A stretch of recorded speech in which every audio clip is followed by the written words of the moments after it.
There are places in this world where money means nothing, where $1 billion won't quacks get you through the door, where a phone call from the wrong person ends your chances forever. These are not hotels, not restaurants, not private islands you can rent for a weekend.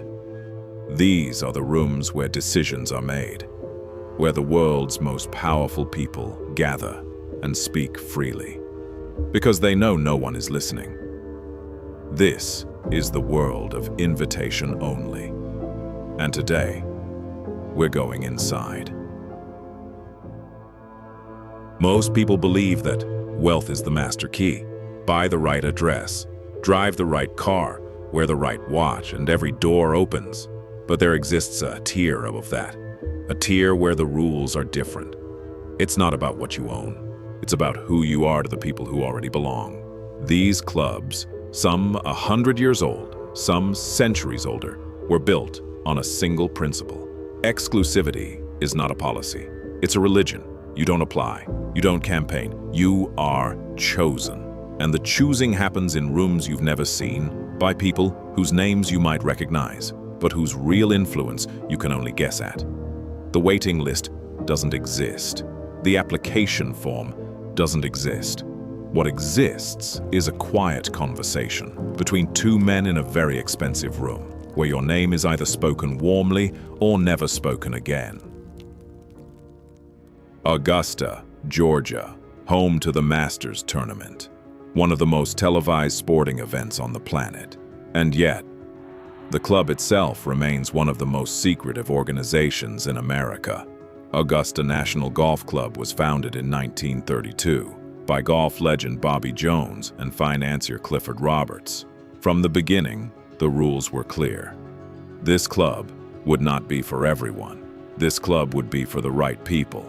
The membership list is not published, never has been.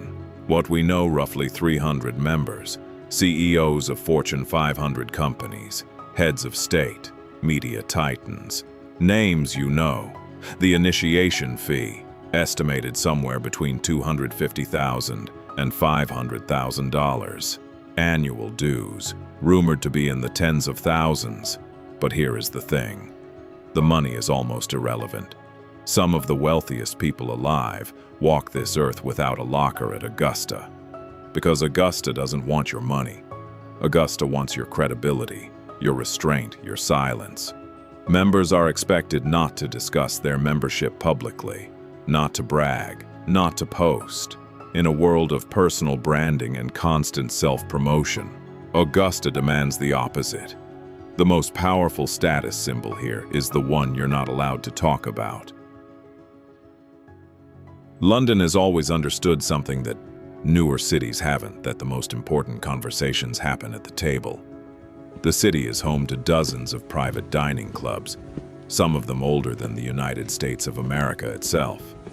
White's Club on St. James's Street, founded in 1693.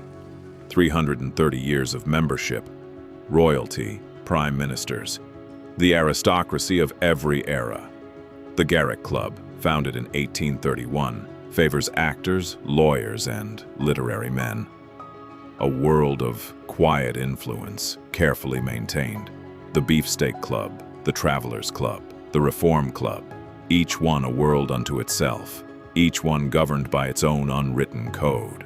The buildings are discreet. The facades give nothing away. You would walk past them 100 times and never know what happens inside. Inside, the food is secondary.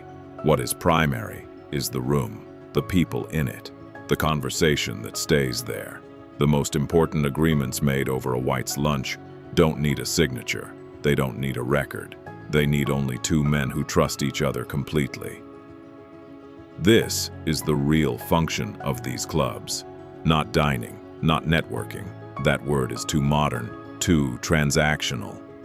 The function is trust, built slowly, over years, over generations. You don't trust a man you met at a conference.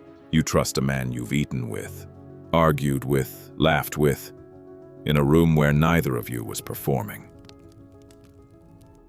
Every year, between 120 and 150 people receive an invitation.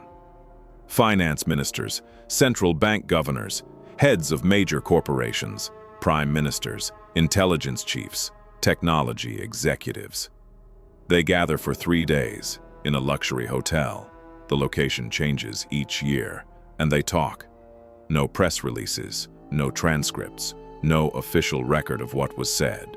This is the Bilderberg Group, founded in 1954 in the Netherlands at the Hotel de Bilderberg, from which it takes its name. It began as an effort to strengthen ties between Europe and America in the shadow of the Cold War. 70 years later, it continues. The official position: these are informal discussions, an exchange of ideas, nothing binding, and perhaps that's exactly true. But consider the room for a moment. The people in it shape interest rates. They run the companies that employ millions. They advise the governments that govern billions. And for 3 days, they talk, privately, without an audience, without a record. Whatever is said in that room, the people saying it are among the most consequential human beings alive. That alone makes it one of the most interesting gatherings on Earth. Every July, deep in the redwood forests of Northern California, something remarkable happens. 2,000 men, some of the most powerful in the world, gather at a private campground called the Bohemian Grove. Politicians, CEOs, former presidents, military generals, bankers, media owners. They come for 2 weeks. They leave their titles at the gate. They refer to each other only by first name. The Bohemian Club was founded in San Francisco in 1872, originally a gathering of artists and journalists.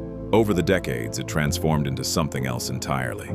Today, the guest list reads like a directory of global power. Richard Nixon, Ronald Reagan, George Herbert Walker Bush, Henry Kissinger. These are confirmed attendees, not rumors. Inside the Grove, there are camps, dozens of private camps, each with their own traditions, their own cabins, their own hierarchy within the hierarchy. There is a ceremony called the cremation of care, a theatrical ritual performed on the first night, where a figure representing worldly worry is symbolically burned on an altar. The message is deliberate. Here you leave your burdens at the gate. Here you are free. Photography is forbidden. Recording is forbidden. What happens in the Grove has, for over a century, mostly stayed in the Grove. One journalist managed to infiltrate in the year 2000. He filmed what he saw. The footage was extraordinary, and the world watched briefly before moving on, because the Grove continued, as it always has, as it likely always will. The world has 2 economies. One runs on money, the other runs on access.